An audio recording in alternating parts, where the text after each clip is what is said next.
Welcome to Chillin' 101. We hope this video helps.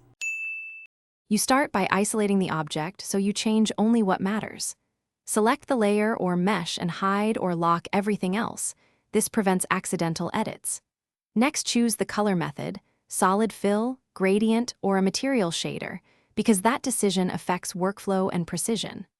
Once chosen, set the project color space to sRGB and duplicate the file or layer so you have a safe backup. This ensures you can experiment freely without losing the original.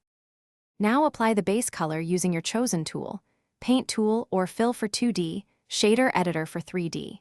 You want to get the hue close, then adjust saturation and lightness while toggling between normal and overlay modes. Testing with 10 to 20% opacity overlays helps you judge contrast. Once the base looks right, refine transitions by adding masks and feathering edges by 0.5 to 3 pixels, or by painting vertex colors on meshes. These steps produce a natural, integrated result. Finish by baking or exporting textures, and then previewing the object in the target render or device to confirm color fidelity. Once done, compare the original and changed versions under multiple lighting presets so you catch shifts caused by speculars or environment maps. If colors look off, make sure to check gamma settings, normal or roughness maps, and layer blend modes. These often alter perceived color. If problems persist, revert to the backup and repeat the adjustment on a copy.